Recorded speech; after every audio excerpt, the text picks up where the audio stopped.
आजिर कहानी से तो आजिर कहा नहीं बदलाई दिए आम जीवन कहा नहीं आजिर कहानी से तो आजिर कहानी बदलाई दिए आम जीवन कहानी। राजा प्रताप सिंह नाटी जमिति कार्य भी सेमिति। जड़े प्रजामंगलकारी राज्यर राजा हिसाब रे जो कार्य करिबा कथा राजा ताहा न करी केवल निजर आधिपत्य विस्तार करने दिगरे ही कार्य करती। राज परिषद कर्मचारी पाउणा व्यतीत अन्य कौनसी कार्य रे राजकोष को खर्च करती नहीं। प्रजा माने राजा को सम्मान करती केवल भୟରେ भक्ति नुहे।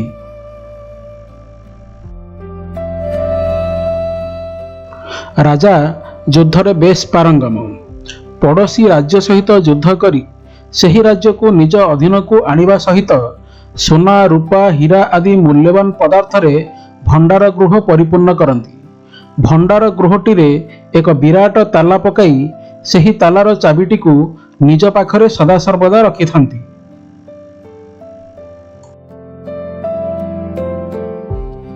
दिने राजा जंगल रे घोड़ारे बसी नदी पार हेउथुवा समय रे भारसाम्य हराई घोड़ाटी पड़ीगला। फल राजा मध्य नदी रे पड़ीगले।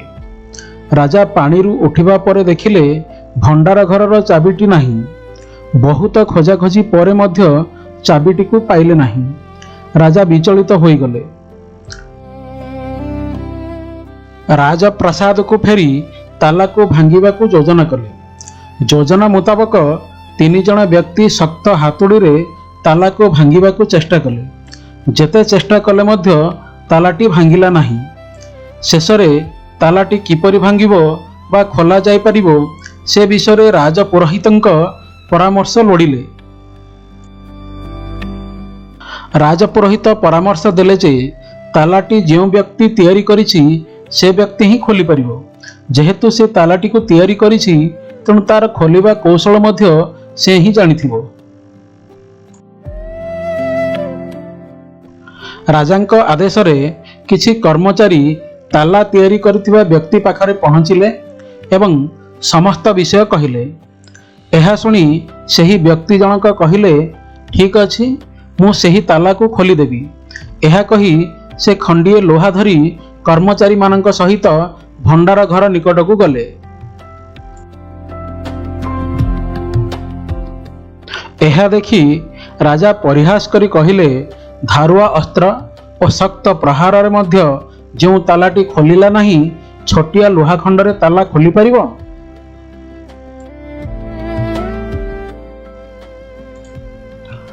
सही व्यक्ति जनक राजा को कौनसी उत्तर न दे निज ताला खोलिबा काम रे लागि गला। तालाटी को निजे तैयारी करितिबा हेतु तार खोलिबा कौशल मध्य से जानिछि। से लोहा खंडटी को तालार भितरे पुराई तालाटी को खोलीदेला। व्यक्ति जनक राजा को कहले ताला खोलिबा को तालार बाहर जेते शक्त प्रहार कले मध्य ताला खोलिबो नाही। ताला को खोलिबा को हेले तालार हृदय मध्य को पहुंचीबा दरकार। तालार हृदय को छुईबा दरकार। व्यक्तिटीर एही पदटीए कथारे राजांक हृदय रे आत्मचिंतनर दोली खेलिला।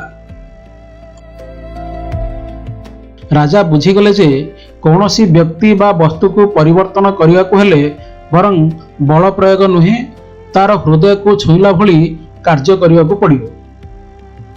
सही दिन ठारू राजा युद्ध ठारू दूरे रही जनमंगल कार्य रे लिप्त रहिले। भंडार घरे जेते सब मूल्यवान जिनिस रहिथिला से सब को राज्यर सब गरीब लोकंक मध्य बांटी देले। राज्यर सब लोकंक हृदय रे राजा पूजा पाइले।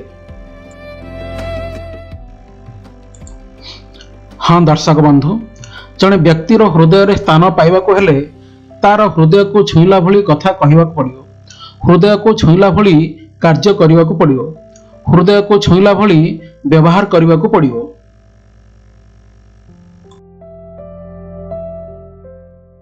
ଏ ଥିଲା ଆଜିର କାହାଣୀ। କାହାଣୀ ମାଧ୍ୟମରେ ସମାଜର କିଛି ପରିବର୍ତ୍ତନ ହେବ ବୋଲି ଆପଣ ଯଦି ଆଶା ବ୍ୟକ୍ତ କରୁଛନ୍ତି, ନିଶ୍ଚୟ ଅନ୍ୟମାନଙ୍କ ନିକଟରେ ଏହି କାହାଣୀଟିକୁ ପହଞ୍ଚାଇବାକୁ ଅନୁରୋଧ ରହିଲା।